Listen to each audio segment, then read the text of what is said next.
Dearest listeners, it is a truth universally acknowledged that a woman who has tasted power rarely wishes to return to subjugation, even when that subjugation comes wrapped in the silken bonds of matrimony.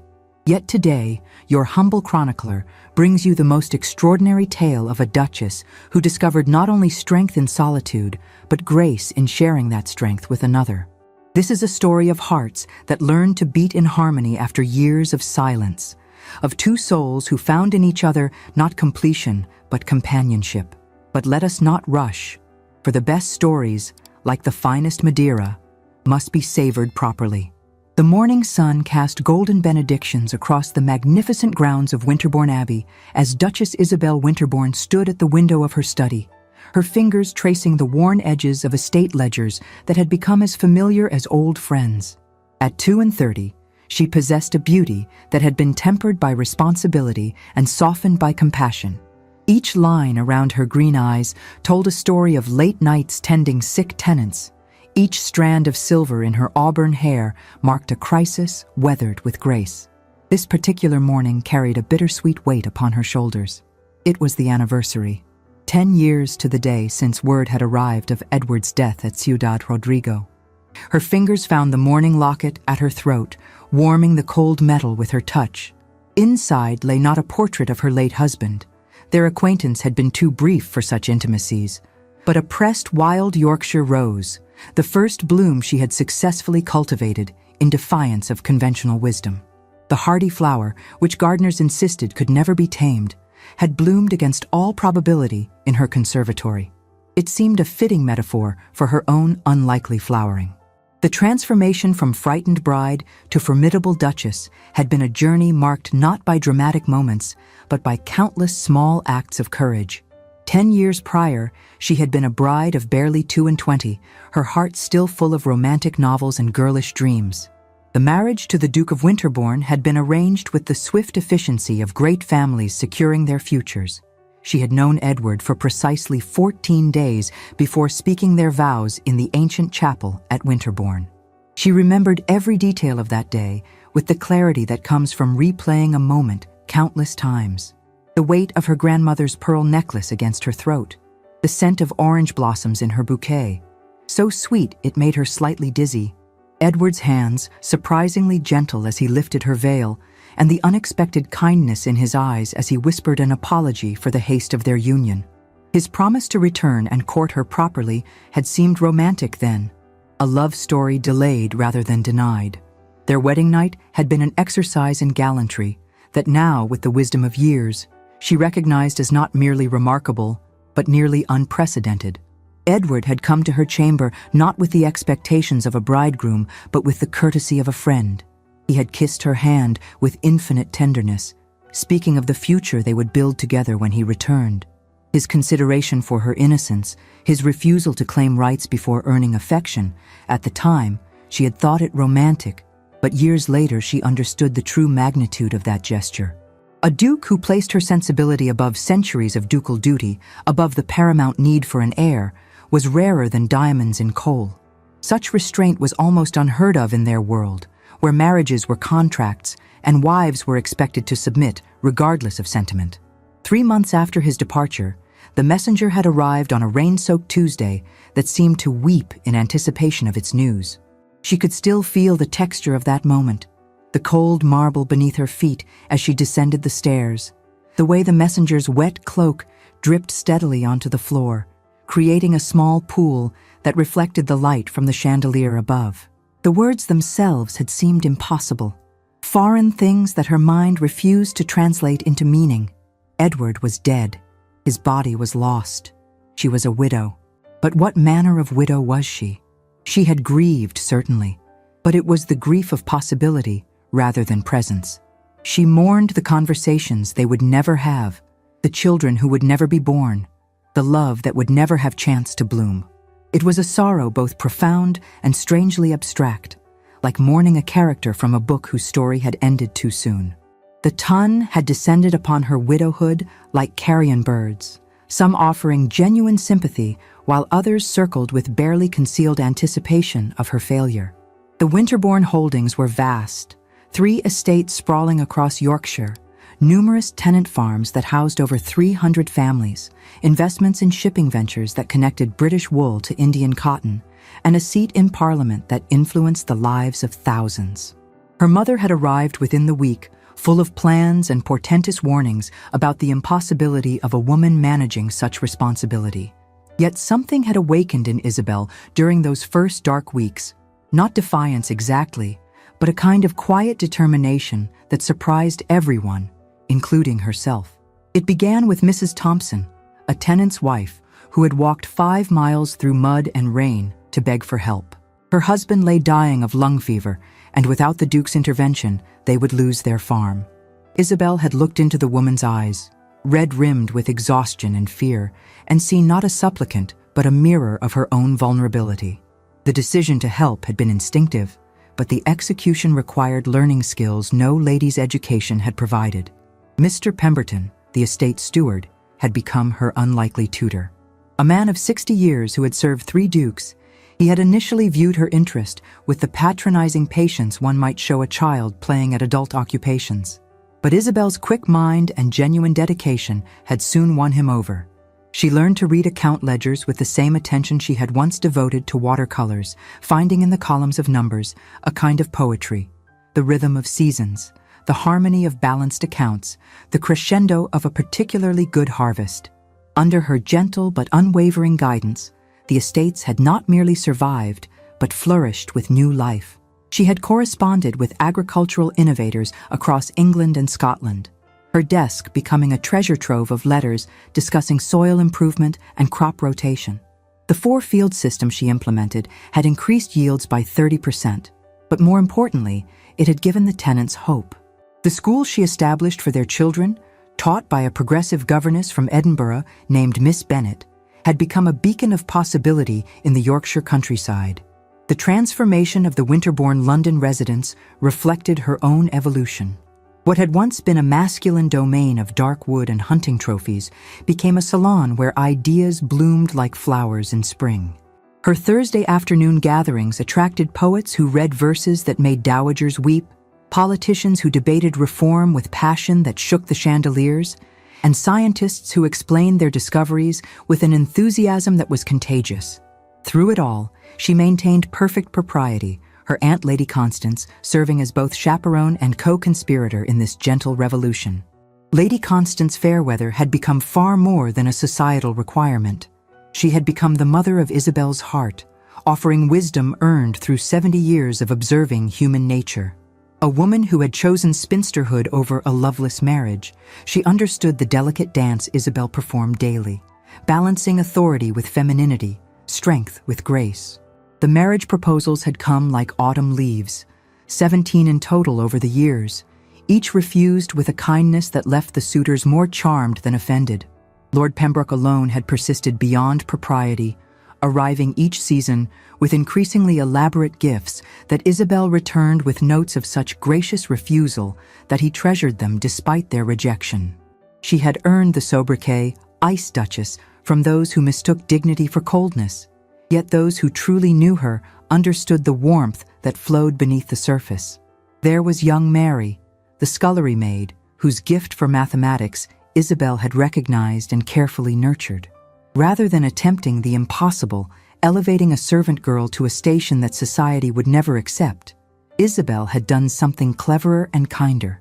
She had promoted Mary to assistant to the estate's bookkeeper, training her in accounting and estate management.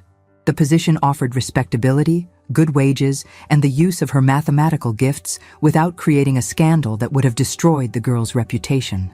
The Ton had whispered even at this modest elevation, but Isabel had weathered their disapproval with her usual grace. Her daily routine had become a source of deep contentment.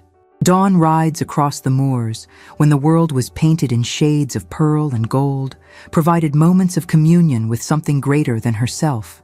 The wind that tangled her hair carried whispers of all the women who had never had such freedom, and she rode for them as much as herself. Hours devoted to correspondence and estate business became acts of creation, each decision rippling outward to touch hundreds of lives. The letter arrived on an unseasonably warm September afternoon, when Yorkshire had donned its finest autumn attire of gold and crimson. Isabel was in her beloved conservatory, a glass cathedral she had built to shelter impossible dreams. The roses she tended there were more than mere flowers. They were living proof that beauty could bloom even in the harshest conditions, that gentleness and strength could coexist in perfect harmony. She was examining a particularly promising hybrid, one that married the wild rose's resilience with the tea rose's elegance. When Stevens approached with uncharacteristic hesitation, the butler, who had served the family for 20 years and had learned to navigate the delicate balance of serving a duchess rather than a duke, carried himself with the careful bearing of one delivering news that would shatter worlds. The War Office's letter bore the weight of resurrection. As Isabel's trembling fingers broke the seal, she felt the earth shift beneath her feet, as if the very foundations of Winterbourne Abbey were rearranging themselves to accommodate this impossible truth. The words swam before her eyes like fish in disturbed water, requiring multiple readings before their meaning penetrated the fortress of her disbelief. Edward lived, not buried in Spanish soil, not lost to the violence of war, but alive, held captive for 10 years in a French prison, his memory stolen by a head wound, his identity lost in the chaos of battle, until a British physician, visiting to arrange prisoner exchanges, had recognized the lost duke in a man who had forgotten his own name. The conservatory's humid air became thick as honey, too sweet to breathe. The letter slipped from nerveless fingers, floating like a dying bird to rest among the scattered rose petals on her workbench. Isabel sank onto the wrought iron bench she had placed there for moments of quiet contemplation, though she had never imagined contemplating something of this magnitude. Her first coherent thought was touchingly mundane. The rose graft she had been working on would fail if not completed immediately. This simple concern anchored her as the world transformed around her. With fingers that moved by memory rather than conscious thought, she completed the delicate work, binding 2 different roses into what might, with luck and care, become something new and beautiful. The metaphor was not lost on her, even in her shock. Lady Constance found her there an hour later, still holding the letter as if it were made of spider silk that might dissolve at rough handling. Her aunt, whose wisdom had been forged in the fires of her own unconventional choices, needed only one glance to understand that their carefully constructed world was about to change irrevocably. The older woman's response was characteristic, practical, wrapped in compassion. She gathered Isabel into an embrace that smelled of lavender and safety, holding her as sobs finally came. Not tears of joy or sorrow, but something more complex, an emotion for which language had no adequate name. It was the cry of a woman mourning the loss of a life she had built, while simultaneously acknowledging the possibility of something she had never dared imagine. That evening, Isabel assembled the household in the great hall where portraits of 17 generations of Winterbournes gazed down with painted eyes. The servants gathered with faces full of curiosity and concern. From Mrs. Hammond, who had served since Edward was a boy and remembered him with the fierce love of a woman who had no children of her own, to young Tom the boot boy, hired just last month, who had never known a world where the Duke of Winterbourne existed. Isabel announced the news with a composure that was its own form of courage, watching as waves of emotion crashed through the assembled staff. Mrs. Hammond wept openly, her weathered hands clasped as if in prayer. Stevens stood straighter, his mind already calculating the 1,000 adjustments required to restore the household to its traditional order. The younger servants, those who had known only Isabel's gentle authority, exchanged glances of uncertainty tinged with loyalty to the mistress who had earned their devotion through a decade of considerate leadership. The preparations that followed took on an almost dreamlike quality. The Duke's chambers, sealed since that terrible day 10 years ago, were opened like a tomb being restored to life. Sunlight, stranger to these rooms for so long, crept tentatively across surfaces thick with dust and memory. His belongings emerged from their slumber, books with pages marked at passages he would never read, correspondence half finished, a riding crop hung precisely where he had left it that final morning. As she supervised the restoration, Isabel found herself touching these objects with a tenderness that surprised her. They were artifacts of a man she had barely known, yet they spoke of hopes and plans, of a future he had imagined that bore no resemblance to the decade that had actually unfolded. A journal entry, dated the day before his departure, mentioned looking forward to truly knowing his bride. The poignancy of it made her heart ache with unexpected grief for the couple they might have been. The study presented the most painful challenge. This room, which had become her sanctuary and command center, held 10 years of her transformation. Agricultural treatises annotated in her careful hand lined the shelves. Maps marked with her crop rotation plans covered one wall. Correspondence from fellow innovators across England filled carefully organized files. To vacate this space felt like evacuating part of her soul, yet there was no question. It was the Duke's study, had always been the Duke's study, despite her decade of occupation. The October morning of Edward's return dawned with Yorkshire wearing a veil of mist, as if nature itself sought to soften the harsh edges of this impossible reunion. Isabel had risen before dawn, unable to find rest in sleep that brought only dreams of strangers wearing familiar faces. She chose her clothing with the careful strategy of a general preparing for battle. Not the battle of conquest, but of negotiation, seeking terms that would honor both past and present. The emerald velvet gown she selected was neither the black of mourning she had long abandoned, nor the soft pastels of a hopeful bride, but something altogether different. The deep, rich color of growth and life, of things that endure through seasons of change. Her mother's emeralds at her throat caught the light like captured tears, beautiful in their complexity. She positioned herself in the entrance hall with the household staff arranged in perfect formation, though she could feel their nervous energy humming like a plucked string. Mrs. Hammond clutched a handkerchief embroidered with the winterborn crest, dabbing at eyes that had not stopped leaking since dawn. Stephen stood at attention with military precision, though Isabel noticed his hands trembling slightly, the only sign of emotion she had ever seen from the imperturbable butler. The sound of carriage wheels on gravel at precisely noon sent a flutter through her chest, not the romantic anticipation of a wife greeting her husband, but something more complex. Through the tall windows that had watched over centuries of arrivals and departures, she glimpsed the ducal carriage she had not used in 10 years, preferring her smaller, more practical vehicle that better suited a woman traveling alone. The man who emerged moved with the careful deliberation of someone relearning the geography of his own body.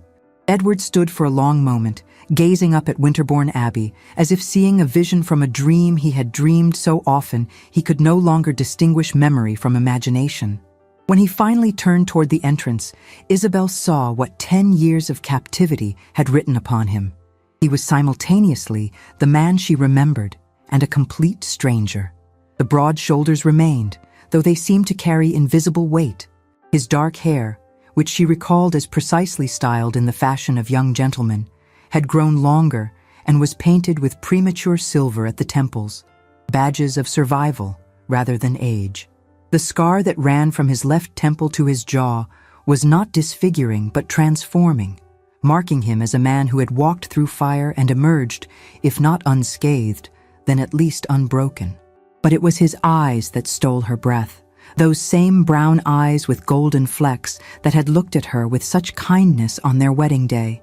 Now they held depths she could not fathom, shadows of experiences that had carved canyons in his soul. Yet beneath the pain and uncertainty, she glimpsed something unexpected, a gentleness that had somehow survived whatever horrors he had endured. He entered his ancestral home with the wondering air of a pilgrim reaching a shrine he had thought never to see. The familiar scent of beeswax and old wood enveloped him, but now it was layered with something new, the fresh, sweet fragrance of roses that had never graced these halls during his father's time. It was as if the house itself had been transformed, the stern, masculine domain of his memory softened by a decade of feminine care. His gaze traveled slowly across the entrance hall, noting changes with an attention that spoke of years spent memorizing every detail from memory alone.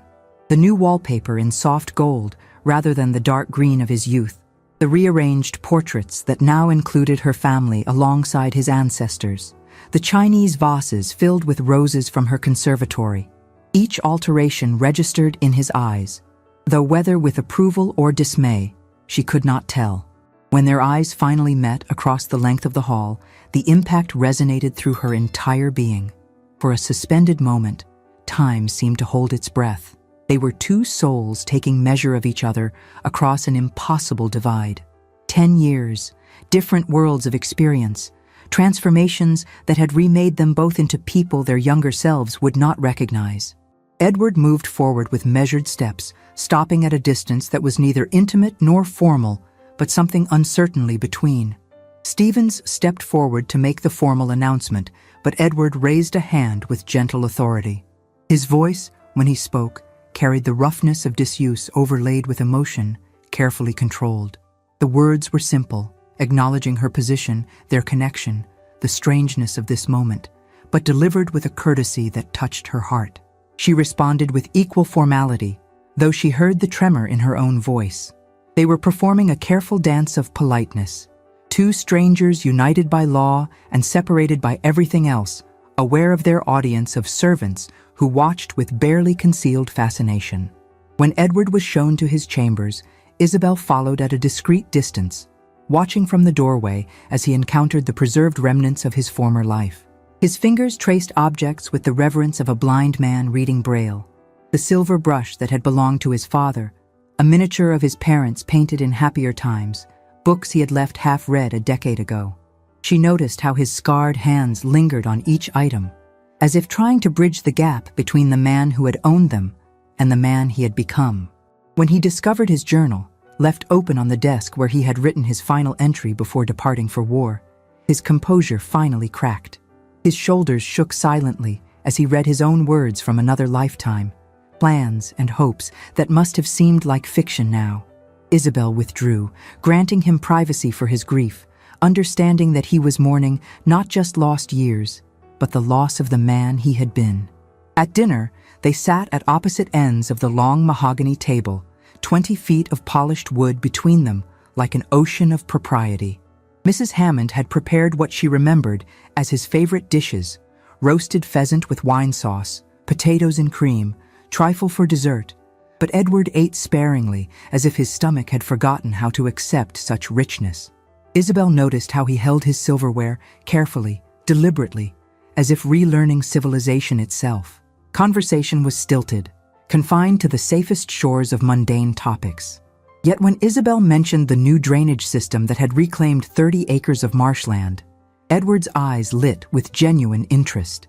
He asked intelligent questions that showed he understood not just the technical aspects, but the human impact. How many more families could be supported? How the improved land had strengthened the entire community. November arrived dressed in white, early snow transforming the harsh Yorkshire landscape into something from a fairy tale. The enforced proximity of winter began to work its gentle magic, melting the careful boundaries between the Duke and Duchess like spring thaw. They could not avoid each other entirely, and in those unavoidable encounters, something tender began to take root. The first real breakthrough came on a bitter Tuesday evening when the wind howled like a living thing around the Abbey's ancient stones. Isabel was in the library, her sanctuary of books and warmth, when she heard music drifting from the drawing room, hesitant notes that gradually gained confidence, forming a melody of such haunting beauty that she found herself drawn toward it without conscious decision.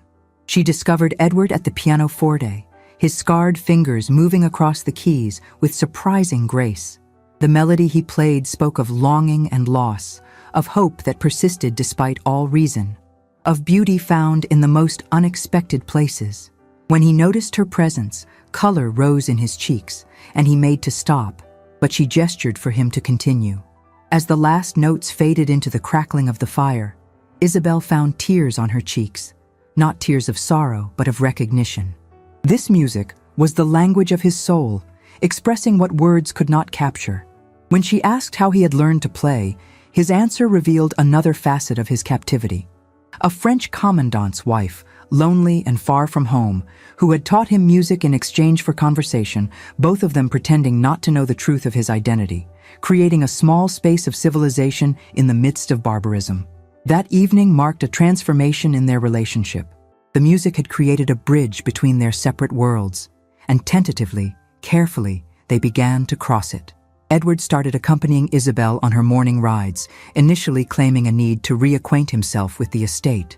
The first few rides passed in silence, but it was a comfortable quiet, like old friends who need not fill every moment with words. On one particularly glorious morning, with new snow sparkling like scattered diamonds beneath a winter sun, their horses broke into a spontaneous gallop across the open moorland.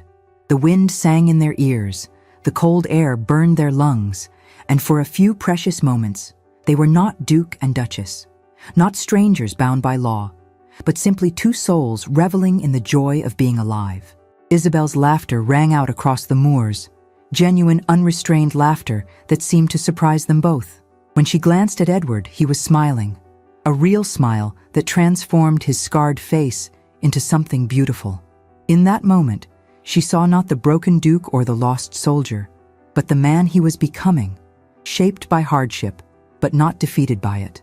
Their shared experiences began to reveal unexpected parallels. When they encountered a tenant's cart mired in mud, Edward immediately dismounted to help, putting his shoulder to the wheel without thought for his fine clothes. Watching him labor alongside the farmer, Isabel saw a man who had learned that true nobility had nothing to do with titles and everything to do with service. When she too dismounted to help, ignoring the mud that splattered her riding habit, the look of surprised appreciation in Edward's eyes warmed her more than any fire.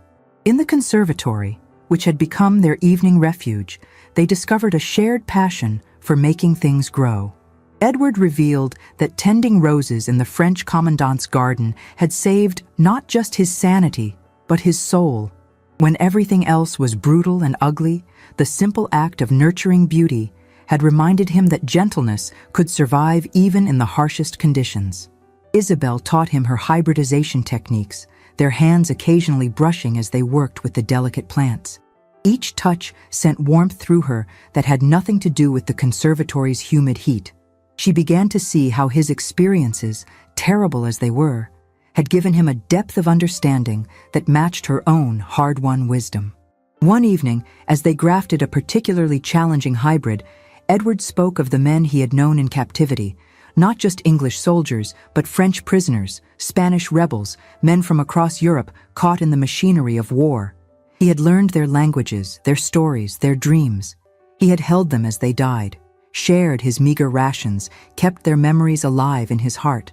Isabel found herself sharing her own battles, not against foreign enemies, but against prejudice and ignorance. She told him about the typhoid outbreak, how the old doctor had dismissed her concerns as feminine hysteria while children died.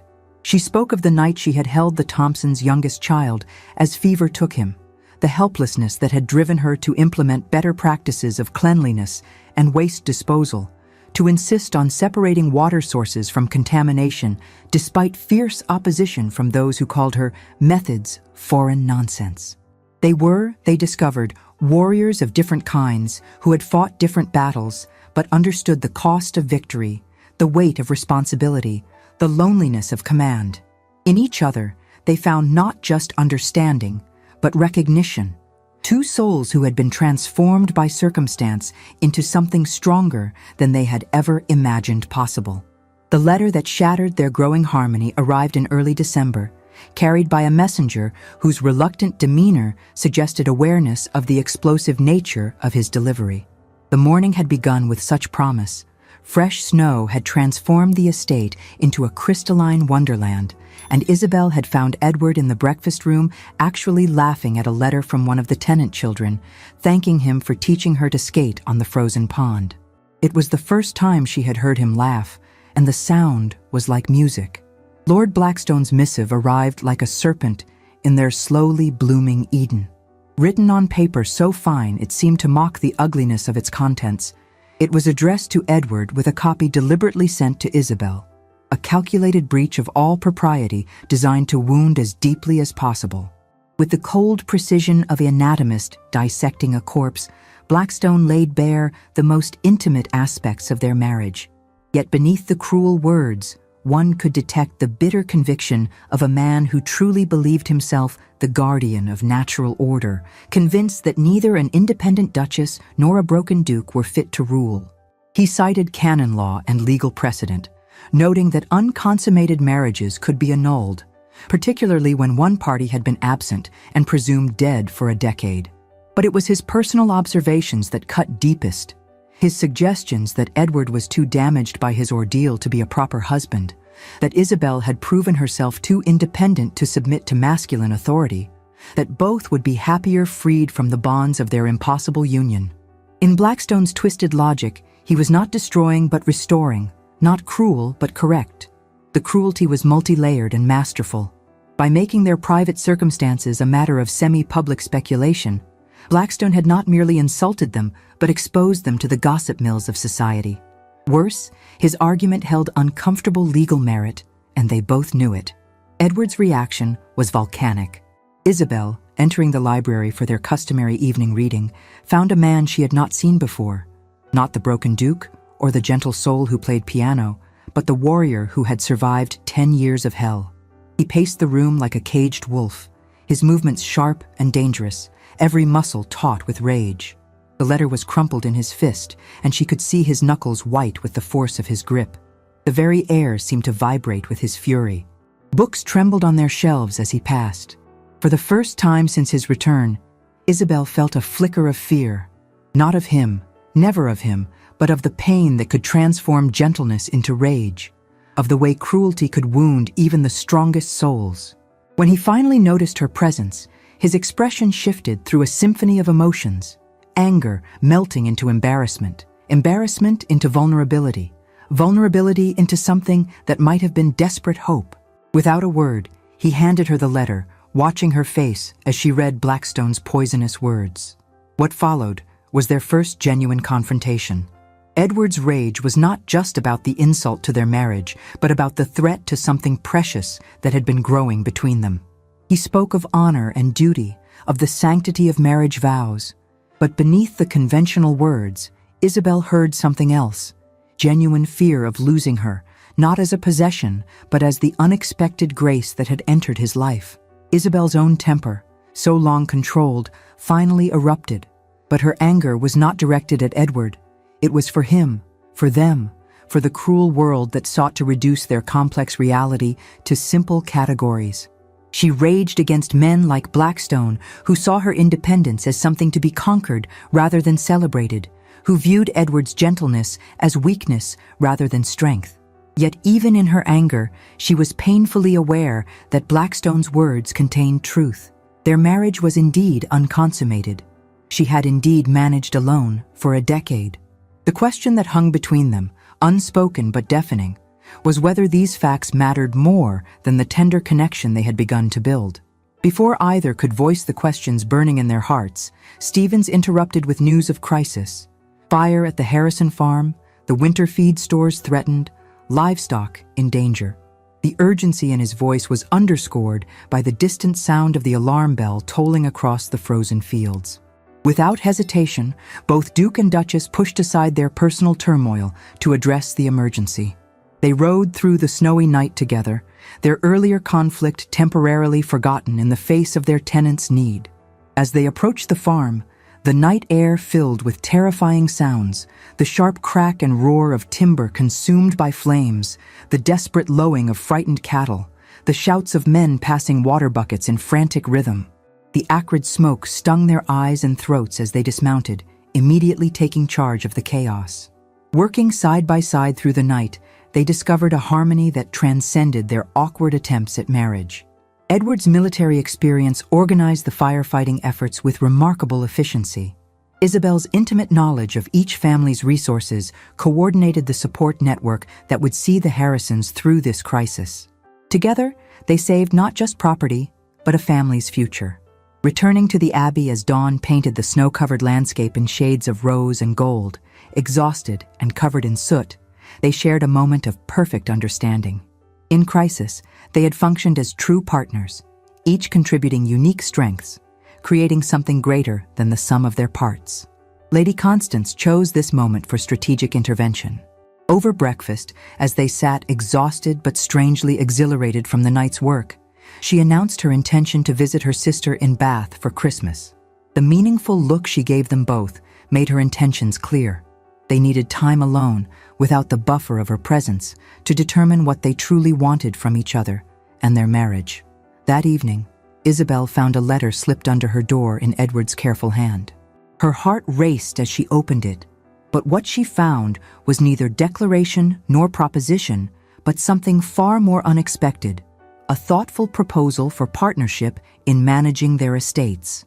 He suggested they work together to create a new approach to estate governance, combining his military logistics experience with her agricultural innovations. But between the formal lines, she read something deeper, an offer of partnership that went beyond estate matters, a promise to honor who she had become rather than trying to reshape her into a conventional wife. Christmas Eve arrived wrapped in a blizzard that transformed Winterbourne Abbey into an island universe, cut off from the outside world and its judgments. The isolation felt like a gift from Providence, creating a sacred space where two souls could finally speak truths too tender for the harsh light of society. They dined together in the small parlor rather than the vast formal dining room, the intimate setting glowing with candlelight that softened edges and invited confidences. The meal was simple. Mrs. Hammond had prepared comfort rather than elegance, but it tasted of home and hope. After dinner, Edward produced a package wrapped in brown paper and tied with simple string. Inside, Isabel discovered a leather journal filled with his careful handwriting, pages upon pages of observations he had quietly compiled over the past months. But this was no mere record of events. It was a testament to her decade of leadership, a detailed account of every innovation, every kindness, every moment of courage he had witnessed or learned about. He had interviewed tenants, recording their stories of how she had saved their farms, educated their children, nursed them through illness. He had documented her agricultural improvements with the precision of a historian, her financial management with the respect of a fellow strategist. But more than that, he had captured the soul of her work, the compassion that motivated every decision, the strength that never crushed the vulnerable, the wisdom that had grown from responsibility. Isabel's vision blurred with tears as she read his words. This was not just validation, but recognition of the deepest kind. He had seen her, truly seen her, not as an aberration to be corrected, but as something magnificent to be celebrated. When she could finally speak, her voice trembled with emotion as she asked why he had done this extraordinary thing. His answer was simple yet profound. Whatever happened between them, history should remember the Duchess of Winterbourne not as a placeholder, but as a transformer, not as a woman who had exceeded expectations, but as a leader who had redefined them. The journal was his gift to posterity, ensuring her achievements would not be erased or diminished by time or convention. The gesture broke something open in Isabel, not something that was whole, but something that had been frozen. The tears that came were like spring rain, washing away years of solitary strength to reveal the tender shoots of trust beneath. When Edward moved to comfort her, she did not pull away but let herself be held, feeling the solid warmth of him, the steady beat of his heart that had somehow kept rhythm through years of captivity. In the safety of his arms, she found herself speaking truths she had barely admitted to herself. She had not missed him specifically. How could she miss someone she had barely known? But she had missed the possibility of him, the promise of partnership, the dream of someone who might see her strength as something to celebrate rather than suppress. These past months had shown her glimpses of what that might look like, and it was more beautiful than anything she had imagined. Edward then told her the complete truth of his captivity, not just the facts, but the feelings. The head injury had stolen his memories for nearly 2 years, leaving him a ghost without a past.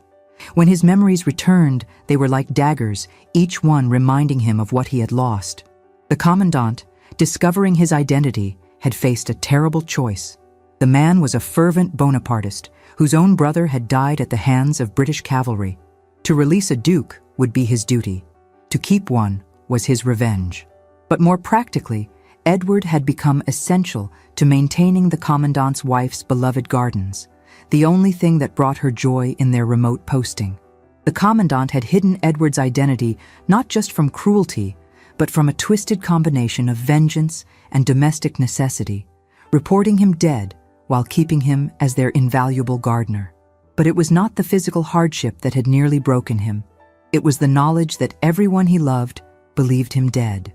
He had sustained himself with elaborate fantasies of home, constructing entire conversations with the wife he barely knew, imagining the life they would build together. In his dreams, she had been many things, sometimes shy and sweet, sometimes bold and passionate, but never had he imagined she would be this magnificent reality that exceeded every dream. As midnight approached, bringing Christmas Day on wings of continued snowfall, they found themselves sitting close together before the fire, the space between them charged with possibility. Edward made his proposition, not a demand or expectation, but an offer born of respect and growing love. They would build something new together, a marriage that honored both who they had been and who they had become. He would publicly support her continued management of the estates she knew so well. She would help him find his place in a world that had moved on without him. Together, they would face society's judgment and create their own definition of what marriage could be. But first, and here his voice grew tender, she must have the choice that had been denied her 10 years ago. If she wished for annulment, he would support it, would ensure she retained control of the improvements she had made, would secure her financial independence. The choice must be entirely hers, freely made, unclouded by duty or obligation. Isabel rose and moved to the window, watching snow erase the familiar landscape into something new and unmarked. The blizzard had transformed the world into a blank page, waiting to be written upon. Behind her, she felt Edward's presence, patient and warm, giving her space to think but remaining close enough that she knew she was not alone. The choice he offered was real. She knew him well enough now to trust his word completely. She could have her freedom, could maintain the independence she had fought so hard to achieve.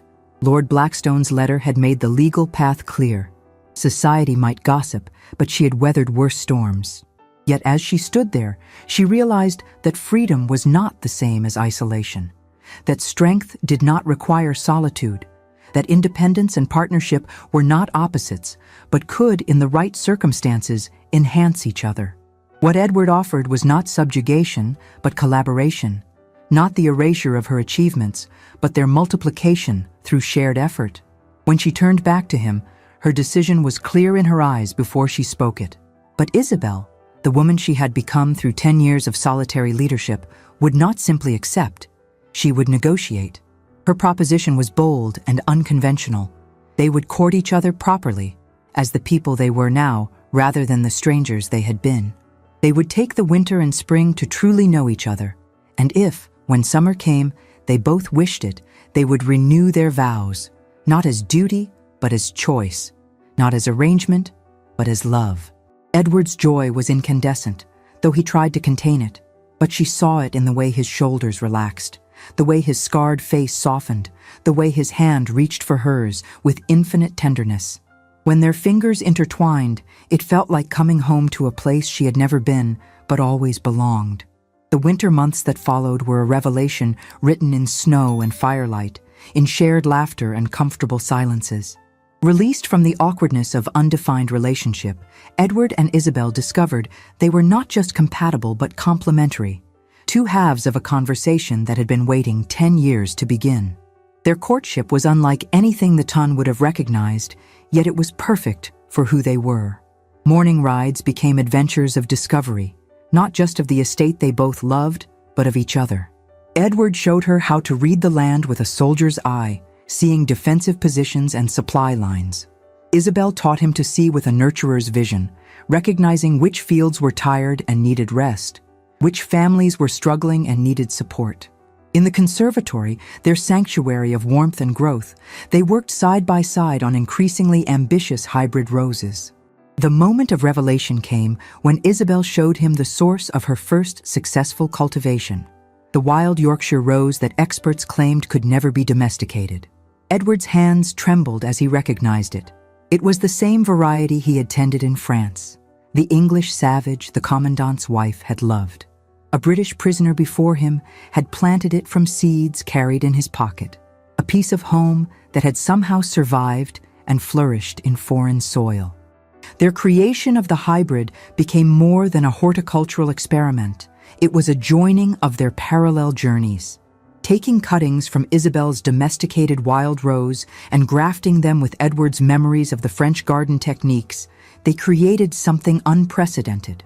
When their first successful hybrid bloomed, a rose of impossible beauty that combined Yorkshire hardiness with delicate grace, they named it Redemption. It was not just a flower, but a living testament that the same wild rose that had sustained them separately through their trials could, with patience and love, bloom into something even more beautiful together. Edward's musical talents became part of their evening ritual. He would play while Isabel read, the music weaving around her consciousness like a gentle embrace. Sometimes she would set down her book and simply listen, watching the way his face transformed when lost in melody, seeing the soul that had survived captivity through beauty. They began teaching each other their hard-won skills. Edward instructed Isabel in military strategy using the chess set in the library, delighting in her quick mind and unconventional approaches. She often defeated him by refusing to play by traditional rules, creating strategies that would have horrified military academicians but achieved remarkable victories.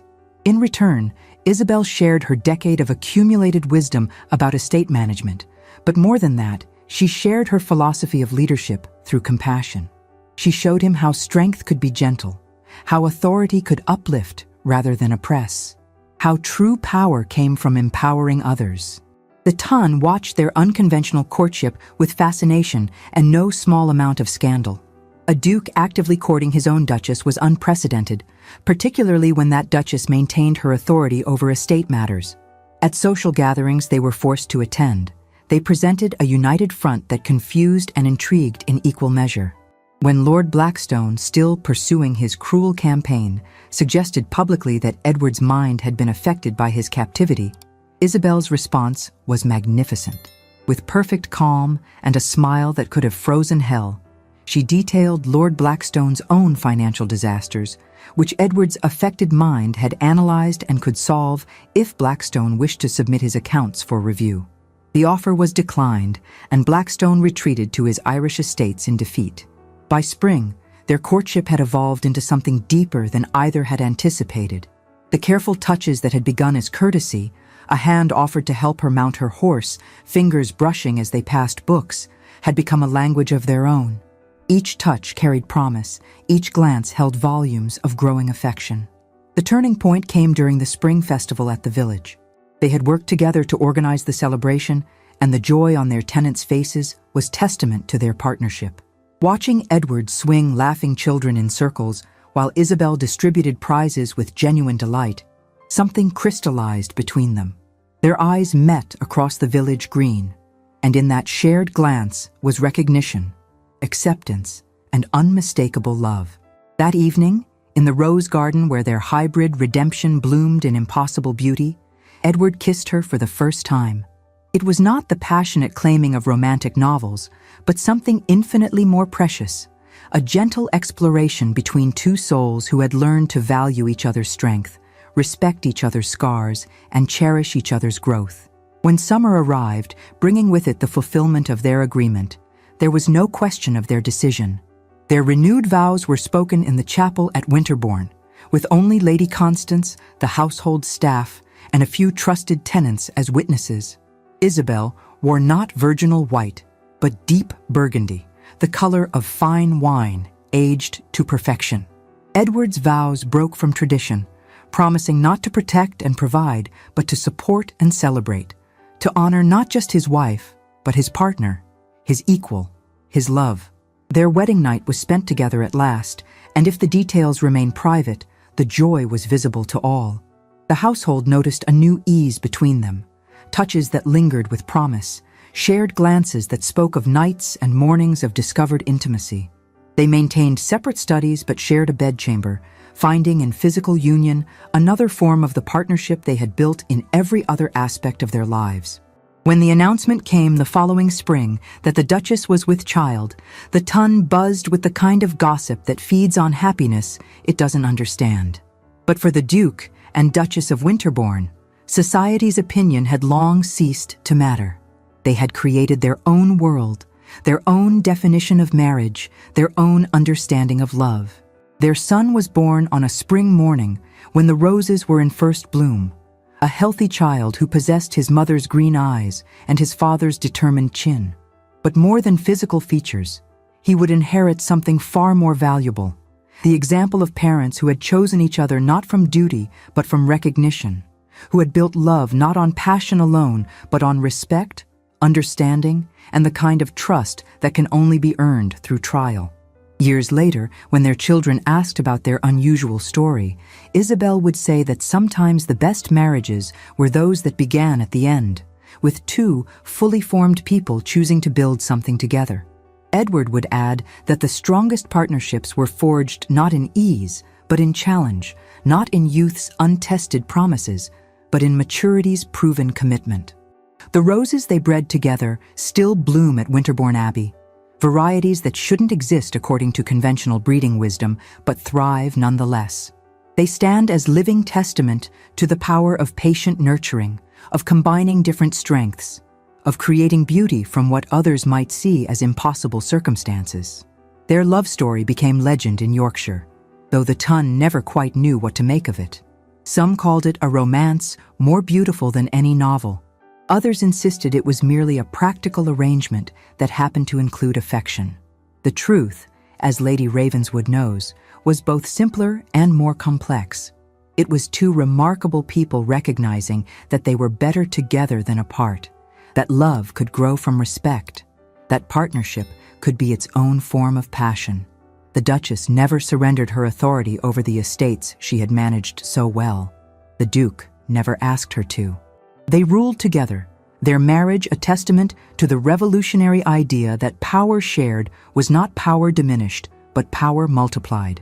In their own quiet way, they changed what aristocratic marriage could be, one tender choice at a time. And so another tale of hearts united reaches its blessed conclusion.